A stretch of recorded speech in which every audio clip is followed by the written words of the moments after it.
Hi, Brien. So today, everybody, I'm talking with Brien McVernon, a local musician. How are you, Brien? I'm great, thanks. Always great. That's good.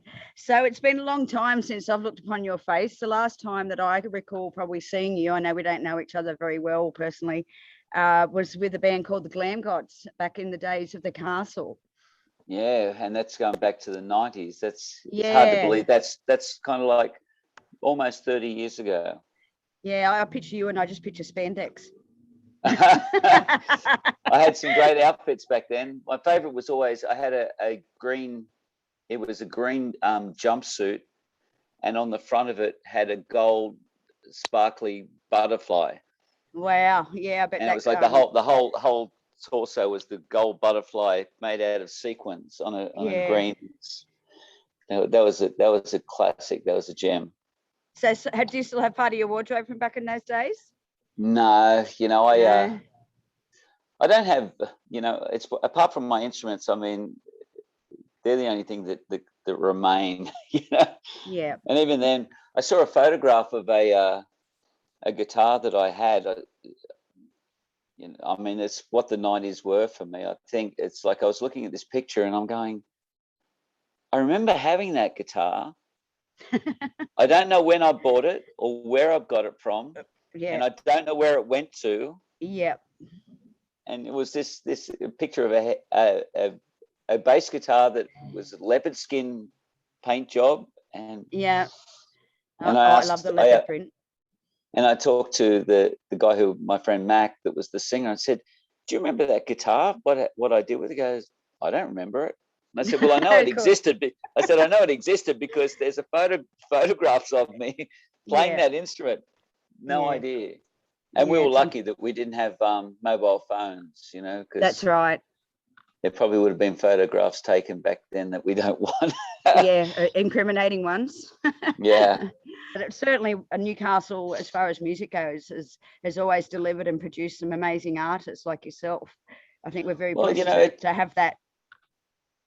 It's got a great lineage of successful acts, as well as, we've always had a great homegrown bunch of musicians and artists in this city.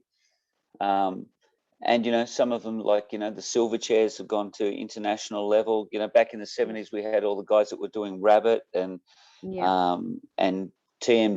A couple of the guys from TMG came from Maitland. Right. This area has just produced, we've had the Screaming Jets. We had so many, and even the indie bands, like, groups like Pell Mell. I haven't heard of those. They were like one of the darlings of the indie scene in the early 80s. There was Pell Mell and there was Dog for Jonathan. And those guys all moved to Sydney and were like really big on the independent music, like alternative music market. Groups like Pell Mell, you can find them on YouTube performing on Countdown, and it's always, that's the one thing I've always thought in Newcastle is kind of funny. And I think it's because it's such a rock and roll town.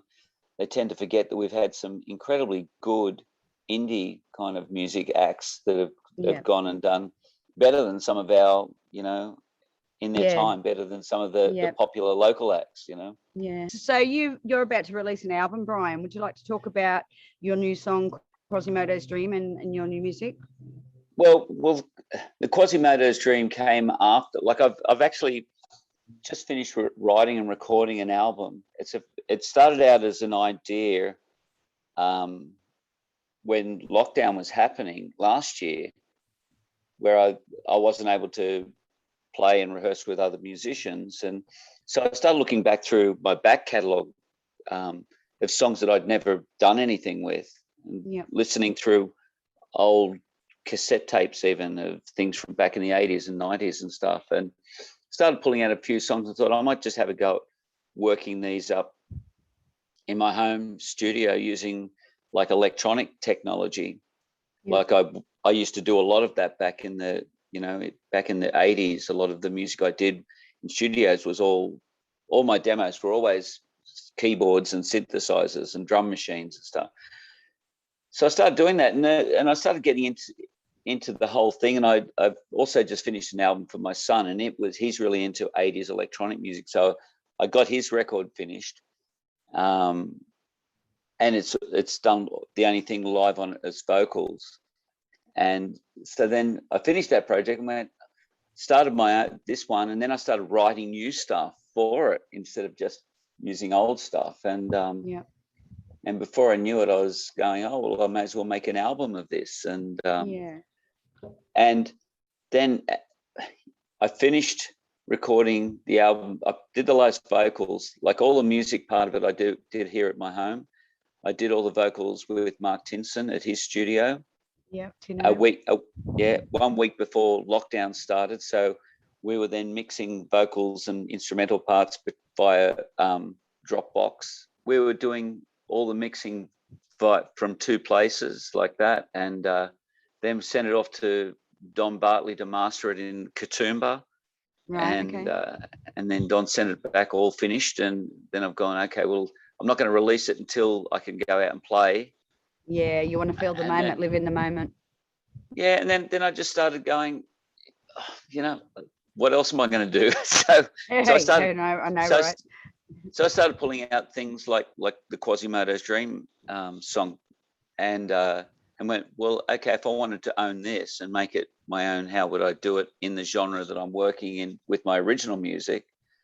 So that's how I pulled that song by the reels. And I've been working on some other material, some Eurythmic songs, Gary Newman from Tubeway Army, some David Bowie things, and just, I can lose a whole few days just in producing a song, and and I can do all of that from home, so it's kind of cool, And when you're producing it, like you do something and then you walk away for 5 minutes, and then you have another thought and you go back to it and you go, I'm going to change that. I'm going to change that sound. I'm going to change what I'm doing there. And, some things will start, like here, I've got a piano and I'll start writing a song on the piano. My studio space is upstairs. So then I'll be doing it here. Then I'll run upstairs and I'll start putting a thing down, and then I'll go, okay. And then I'll come back downstairs and I'll play something else on the piano. And then my whole house is a bit like the studio. I've got guitars in every room. I've got keyboards in a variety of spaces, and that sounds awesome. And so it's one of those things when you live alone. I guess you got the freedom to do what you want. Yeah. I find for me personally, like I've over the last, I don't know what, I've been divorced for 11 years. I was always writing anyway, but just it allowed me to put myself in situations that I wouldn't have been in, and travel to places I wouldn't have been able to go and explore on my own, in my own way, and bring those things back, into what I do. It's one of those things that's great. Like my 3 kids all play music, and they're all writing music, but they're all writing and playing different styles of music. So I get to interact with them. As I said, my oldest son, we went on did a thing with Facebook, a 10-day songwriting challenge. Okay. This was back 3 years ago. And I decided that he needed to learn how to finish some writing songs. He'd had all these ideas, never finished something. I thought, get him away from distractions. So we flew to Vietnam with the idea that we had to write 1 song a day and post the song. Yeah. And so we did a trip through Malaysia, Vietnam, Cambodia over 14 days, and 10 days in the middle of that was writing. Yeah. And that was fantastic, and we wrote so well together. Some days I'd be in the shower and come out and he's playing something. I go, what's that? And he go, oh, I've just got this. And all we had was a little Casio and a mini guitar. But then we started making like music videos. It was a great way to do something with him. Yeah, I think a great way to bond, isn't it? But I don't think we could have done that if our situation was different. I was single, he was single, so it was just like, let's go and do this. And he's like, okay. He lived with me for a year in America, in he came over in 2014 through to middle of 15, and him and I in New did a Jersey. lot Was that in New Jersey? Yeah. Yep. And so he joined my group over there, and so he got to work with American musicians as well. Good experience. So yeah, again, had life not shaped itself the way it did, that wouldn't have been something that would have happened.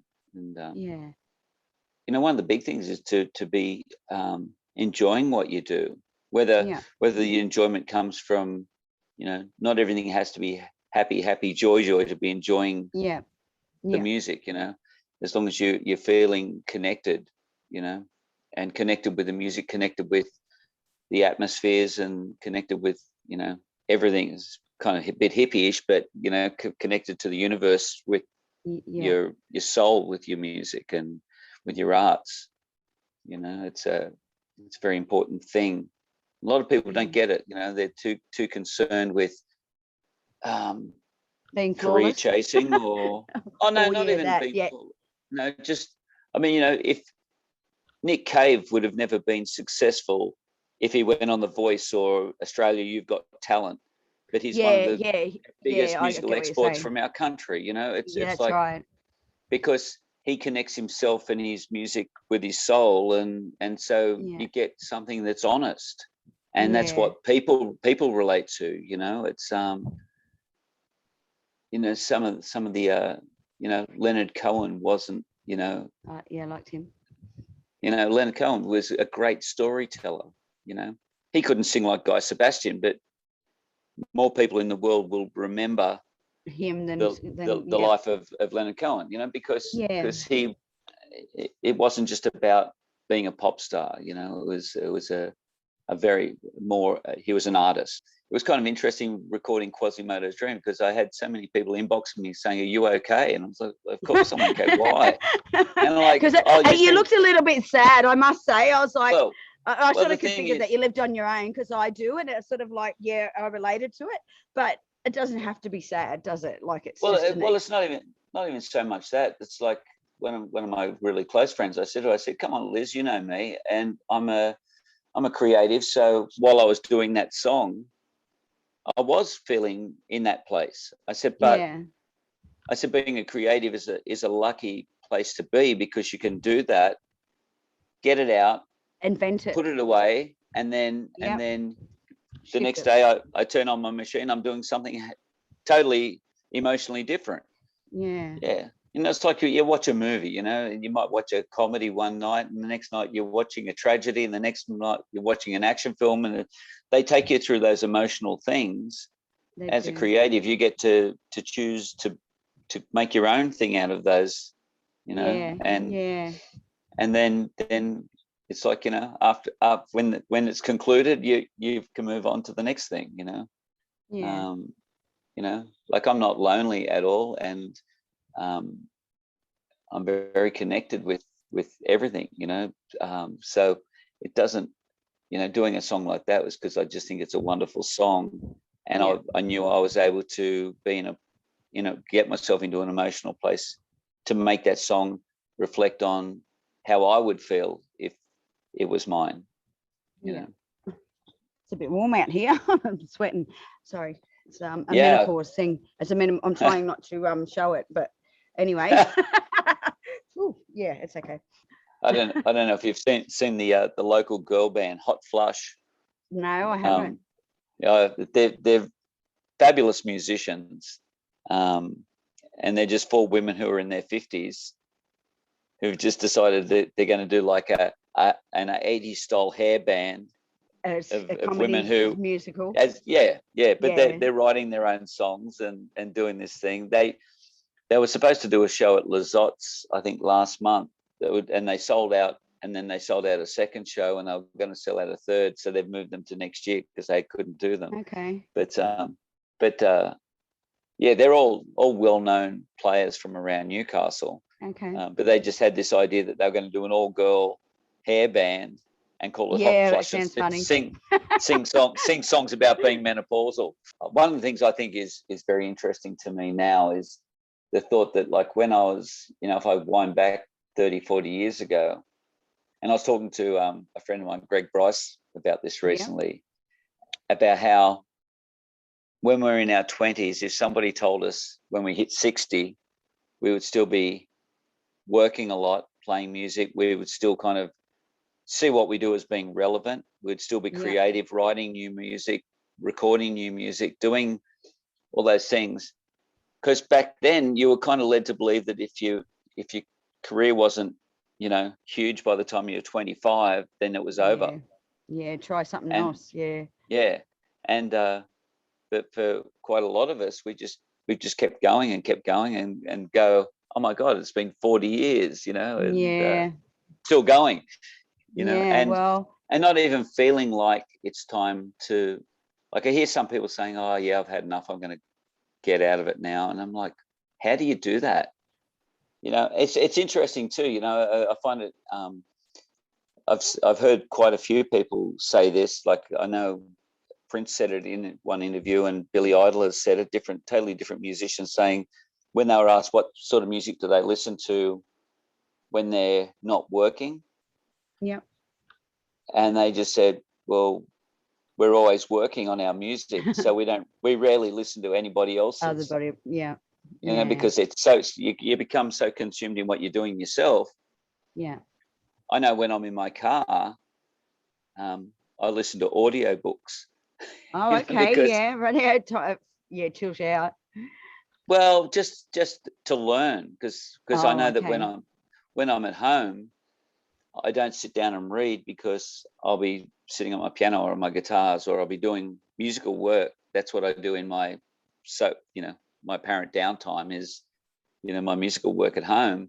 So when I'm in the car, instead of putting on the radio, I just I put on audiobooks of things that I want to learn about, you know, and have somebody read philosophy to me, and I can digest it, you know. Especially it's great, like to me, is you know, if I'm doing a show at Cessnock, or if I'm doing a show in Sydney, or I'm doing a show up, you know, Taree or something like that, I get a good couple of hours each way or whatever to really get in and listen and digest the words. And a book that I'm halfway through this interview now, is where the Dalai Lama and Desmond Tutu spent a week together and were being interviewed together. Wow. Going, you know, these two leaders of different faiths who are actually friends, and listening to their conversations. And, you know, because the idea was people could send in questions, and so the person doing the interview wrote down what the commonalities were in the questions, and then would ask them these things, and then they'd, you know, have the conversation about it together. And and I find that stuff fascinating, you know, on a religious base. Well, it's not even really, Buddhism isn't really religion, it's philosophy. But as a leader of a faith like that, the Dalai Lama, the Buddhist religion or faith, is one of the smaller ones in the system of global faith. Yes. But he gets more people attend his public performances, or, you know, his public visits than the Pope does, or any other. You know, more people will go to listen and see the Dalai Lama than any other leader of any other faith. And you go, so all these people don't follow that faith, but they all want to come and be around this person. And I think it's because he's a special person, you know. Yeah, you know, if you keep your life simple and don't get so caught up in the consumer ideas that we have in culture, you know, where you've got to have this and you've got to have that, and I'm not successful if I don't have this, or I'm not, you know, those things, they're just man-made ideas. They're not real ideas. They don't mean anything at the end of the day, do they? No, you know, it's at the end of the day, the fact that you're still breathing it should be a good sign that you're doing it right, you know. When I was in New Jersey, I was working in one of the element parts of my job. I was working in a very poor community childhood center, and where they'd have preschool kids, they'd have primary school kids, you know, young teenagers. And the director of the center said they have trouble getting the parents to pay the fees, which might be $200, a year or something. But the kids can walk in with brand new Nike Jordans on, or they could have brand new Cons. They're more concerned that the kids will have the right brands than they'll have the right pay the money for their education. Yeah, and it's sort of like a poker face. It's not what's real, is it? Yeah. It doesn't matter what you're wearing. It's not going to change your mindset and your education at the end of the day, and your philosophy or views on life. And I think it's a little concerning, in culture, that so many, especially with women, and it's starting to affect more young men now, but feeling like they need to get implants in their backsides and implants in their breasts and Botox. And Botox. Where does it stop? Yeah, that's right. It's like, be human. Sure. Look, I was watching a documentary, and this guy had implants put into his abdomen to look like a six-pack. Oh no. Because he wasn't I had working a girlfriend out. that did the whole thing. She went over to Asia and had the boobs, the stomach, the whole thing. And I don't know. I mean, if that makes people happy, but I can't imagine that you do it if you're happy. If you're not happy with yourself, I'd agree. Yeah. There's something that makes you believe you've got to be better. You got to, and it's not better. It's just, And you can do things that don't cost money that are good for you. Like, for instance, like you now exercise every morning with a group of people. Sure. Yeah. It makes me feel good. Yeah. I do that because it makes me feel good. It makes me, by 8 o'clock in the morning, I feel like I'm alive and I'm energized and ready to. And if I didn't do that, and I got up and I had breakfast and then sat in my studio space for the next 10 hours. Yeah. After a couple of weeks, my body would just be not energized at all. And that affects your mind. What you do, your body, your mind, everything's connected. And I like to just keep it, and Greg Bryce is the same. Greg, I go, before this, Greg teaches yoga as well, and I do yoga classes with Greg. It's not impacting, and it's stretching your body and just giving your body energy too. It's a part of it is that energy, Yeah. So good for you, Didn't he travel overseas for a while and to study Buddhism? Yeah, and stuff? Greg. Well, it wasn't Buddhism, but he lived for 7 years in an ashram in India. Yeah. Okay. Doing spiritual studies and working at growing foods and things like that. And he now, he does yoga every day. He does meditation every day. Yeah. He eats really healthy vegetarian, and he's just a very happy human, and he's just a lovely soul. Always has been a lovely soul. So if people wanted to check you out, Brien, where might they go to find Quasimodo's Dream and your upcoming album? Well, a lot of my stuff is on YouTube. Yeah.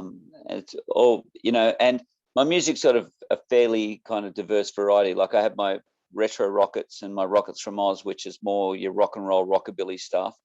Yes, I noticed that. That stuff's a lot of that on YouTube, and the as well as you can get it on Spotify, you can get it on Apple Music, iTunes, and stuff like Apple, yep, of course. Yep. So I have all of that. My new music's not up yet because I haven't released it, but it will go to those platforms as well. Yes, great.